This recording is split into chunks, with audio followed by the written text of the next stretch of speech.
30 টাকা অতিরিক্ত নেওয়া এই কারণে আমি আপনাকে অ্যারেস্ট করতে পারি। আপনি যদি 1 পয়সা বেশি নেন এই কারণে আমি আপনাকে অ্যারেস্ট করতে পারি, এটা কি জানেন? হ্যাঁ, আপনার কোথাও লেখা আছে, কোনো সংবিধানে লেখা আছে আপনি চাইলে 30 টাকা এক্সট্রা নিতে পারবেন? আপনার সিট কয়টা এই গাড়ির? আপনি কোন কার এখতিয়ারে, আপনি কার পারমিশনে 30 টাকা বেশি নিচ্ছেন বা কার পারমিশনে টাকাটা বেশি নিচ্ছেন? টাকা কোনো ম্যাটার না, 30 টাকা 40 টাকা ম্যাটার না, আপনি কার পারমিশনে এটা নিচ্ছেন বেশি আমাকে এটা বলেন। এখনই ফেরত দেন, এখনই ফেরত দেন, যান।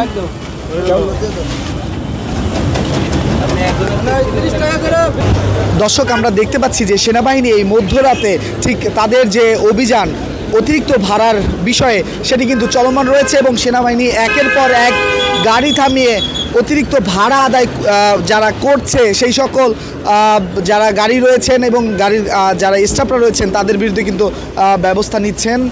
সেই ব্যবস্থাগুলো আমরা যেমনটা দেখতে পাচ্ছি যে সেই ভাড়াগুলো যেটি বেশি না হচ্ছে সেগুলো কিন্তু আবার ফেরত দেওয়ার জন্য বলা হচ্ছে। আমি পরীক্ষা জিজ্ঞেস করবো। শেরপুরের ভাড়া তো কোনোদিন 600 টাকা করে না, এটা আমরাও জানি, এটা আপনারা জানেন, সবাই জানেন। আমরা তো এখানে বসে বসে এতদিন ধরে তো এখানে খালি খালি এমনি বসে নেই, তাই না? আমরা তো অনেকগুলো বাস চেক করতেছি, আমরা তো দেখতেছি। কত টাকা করে বেশি নিচ্ছ? যাত্রী স্যার জিজ্ঞেস করেন, ওই যে মনে করেন সব গাড়িতে কি বলে যাইতেছে স্যার, ওই কাউন্টার থেকে কাউন্টার থেকে বিকাশে পাঠাবে 200 টাকা করে বেশি না। কত টাকা করে বেশি নেওয়া হয়েছে?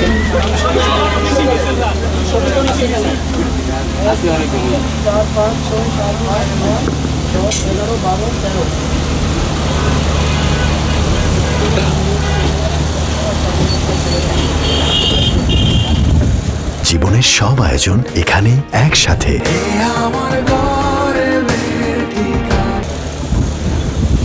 এই 22 জন থেকে যাদের যাদের 200 টাকা করে বেশি নিচ্ছ ফেরত দাও এগুলা।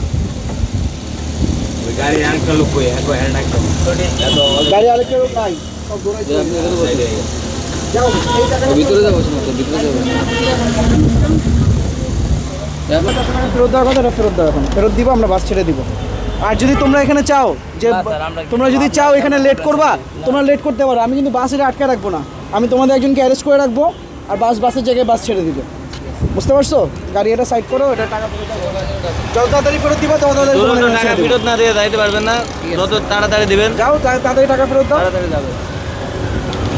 দর্শক, আমরা দেখছি সেনাবাহিনী কিন্তু এভাবেই যে সকল যাত্রীরা রয়েছেন যাদের থেকে বেশি অতিরিক্ত ভাড়া নেওয়া হচ্ছে সরকার নির্ধারিত ভাড়ার থেকে, সেই সকল যাত্রীদের সাথে কথা বলে যে কয় টাকা বেশি নেওয়া হচ্ছে সেটি 100, 200, 300 বা 500 এরকম ভাড়া যেগুলো বেশি নেওয়া হচ্ছে তার বিরুদ্ধে কিন্তু ব্যবস্থা নিচ্ছে এবং সেই ব্যবস্থার আমরা যেমনটা দেখতে পাচ্ছি যে সেনাবাহিনী সেই টাকা আবারও ফেরত দেওয়ার জন্য কিন্তু বলছে এবং যখন ফেরত দিচ্ছে এরপরেই কিন্তু সেই সকল বাসগুলোকে আবারও যেতে দিচ্ছে।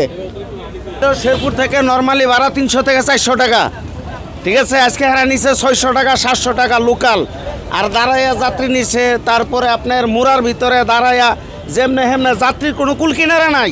এই যাত্রী আসন সংখ্যা মনে হয় 40 জন, নিচে 200 লোক। ভাড়া কত নিচ্ছে? এখন ভাড়া আপনার নর্মাল ভাড়া হলে 300-400 টাকা, নিচে 600 করে, 700 করে, 800 করে, যাতে যেমন পারছে এরকম নিচ্ছে। এটা কেউ কাউর বলার কারণ নাই, কোনো কিচ্ছু নাই। মনে করে গার্ডিয়ান ছাড়া চলতেছে গাড়িগুলা, ইচ্ছে মতো ভাড়া নিতেছে, মাথা পারে না, মাথার উপরে বহায় লোক নিব, এমন অবস্থা পরিস্থিতি। দর্শক, শুনছিলেন একজন যাত্রী যেমনটা অভিযোগ করছিল, সেই অভিযোগগুলো আমরা আপনাদের সামনে তুলে ধরছিলাম কালের কণ্ঠের মাধ্যমে এবং সেনাবাহিনী কিন্তু তার যথাযথ ব্যবস্থা গ্রহণ করছে। দর্শক, আপনারা দেখছিলেন কালের কণ্ঠ, সঙ্গে ছিলাম আমি মোহাম্মদ রাইয়ান হোসেন।